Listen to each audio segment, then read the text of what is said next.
Reputed school staff room. GSM public school Nainital का एक बहुत ही फेमस स्कूल था।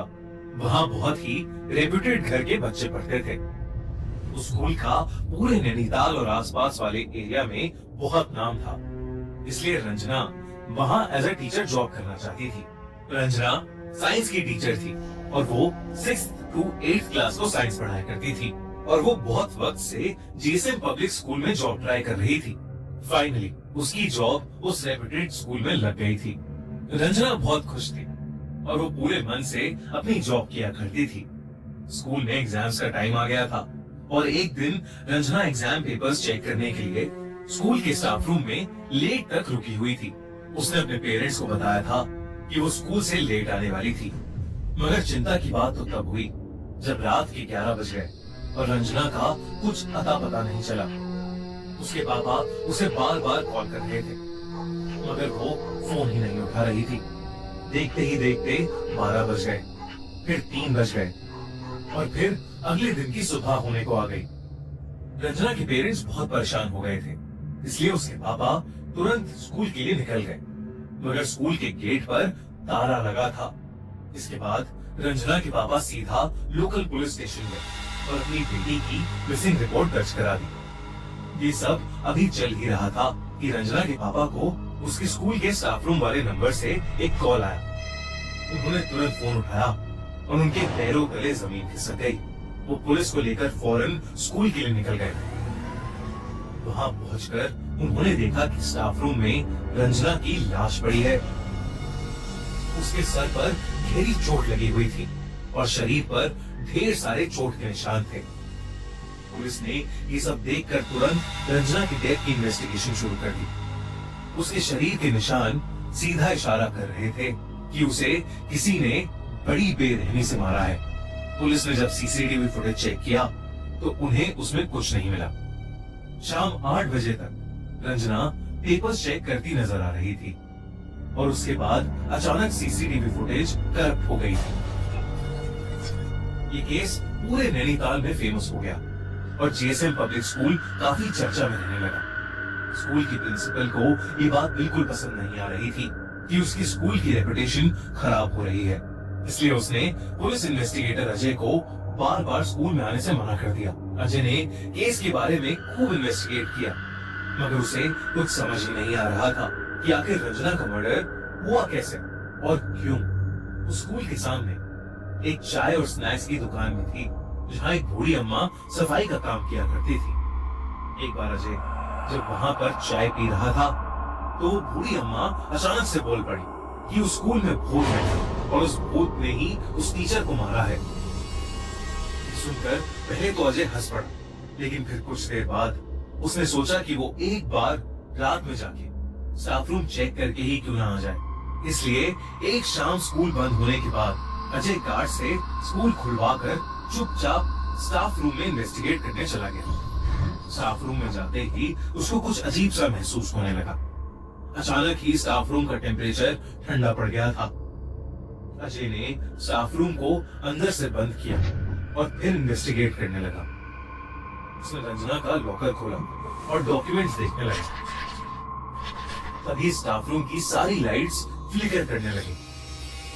अजय ने ट्यूबलाइट थोड़ी घुमाई ताकि लाइट फ्लिकर होनी बंद हो जाए और वो जल बुझ बंद भी हो गई। इन सब पे ध्यान न देता हुआ अजय दोबारा अपना काम करने लगा कि तभी रूम में लगी ट्यूबलाइट ब्लास्ट हो गई और पूरे स्टाफ रूम में अंधेरा छा गया। अजय ने इस बात को ज्यादा सीरियसली नहीं लिया और सभी पेपर्स उठाकर रूम से बाहर जाने लगा, मगर स्टाफ रूम का दरवाजा अब खुल ही नहीं रहा था। उसने दरवाजा खोलने की बहुत कोशिश की मगर वो खुल ही नहीं रहा था। तभी अजय को अपने पीछे से किसी औरत के रोने की आवाज आई। वो पलटा और उसका दिल बुरी तरह दहल गया। एक औरत दीवार की तरफ मुंह करके जमीन पर बैठी रो रही थी। अजय की धड़कनें ये देखकर बहुत तेज हो गई थी क्योंकि पूरे स्कूल में उसके अलावा कोई था ही नहीं। वो पूरी जान लगाकर दोबारा दरवाजा खोलने की कोशिश में लग गया मगर अगले ही सेकंड वो बर्फ सा वहीं जम गया। वो धीरे से मुड़ा तो उसने देखा कि वो औरत ठीक उसके पीछे छत से उल्टी लटकी हुई है। जब उसने ध्यान से उसका चेहरा देखा तो उसकी आंखें फटी की फटी रह गईं। वो औरत कोई और नहीं बल्कि रंजना ही थी। उसकी आत्मा उसी स्टाफ रूम में कैद थी। देखते ही देखते रंजना की आत्मा छत से ही फ्लोट करते हुए उसी कोने में चली गई जहां वो बैठकर रो रही थी। उसने जैसे ही रंजना की आंख में आंख मिलाई, रंजना जोर से चिल्लाई और फिर हवा में कहीं गायब हो गई। अजय उस कोने की तरफ गया तो उसने देखा कि स्टाफ रूम की वो दीवार लकड़ी से बनी थी, जबकि बाकी दीवारें सीमेंट से बनी थी। अजय ने तुरंत वो दीवार तोड़ दी। जो उसने वहां देखा वैसा कुछ उसने आज तक कभी नहीं देखा था। उस दीवार के अंदर इंसानी हड्डियां पड़ी थी। उन हड्डियों के ऊपर खून लगा था और पास में ही एक गुड़िया रखी थी जिसके गले पर इंसानी बाल बंधे थे। सबसे चौंका देने वाली बात तो ये थी कि उस गुड़िया के नीचे एक तस्वीर रखी थी। वो तस्वीर किसी और की नहीं बल्कि रंजना की ही थी। किसी ने रंजना को मारने के लिए और उसकी आत्मा को ट्रैप करने के लिए काला जादू किया था। अजय ने तुरंत गार्ड से पता किया कि स्टाफ रूम की लास्ट रेनोवेशन कब की गई थी। तो गार्ड ने उसे बताया कि कुछ हफ्ते पहले ही स्टाफ रूम की दीवारों पर पेंट किया गया था।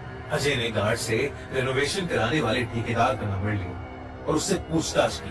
पूछताछ में पता चला कि रेनोवेशन का ऑर्डर तो प्रिंसिपल ने दिया था, मगर जीएसएम पब्लिक स्कूल के साइंस टीचर अनिक घोष काम के बीच में बहुत बार स्टाफ रूम में आया करते थे। एक दिन वो ही प्रिंसिपल से साइन डॉक्यूमेंट लाए जिसमें लिखा था कि स्टाफ रूम की एक दीवार को लकड़ी का बनाया जाए। इंस्पेक्टर अजय ने तुरंत अनीक को अरेस्ट कर लिया।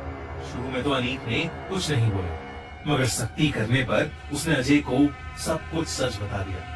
धीरे धीरे अनीक रंजना को पसंद करने लगा था, मगर रंजना को उसमें कोई इंटरेस्ट नहीं था।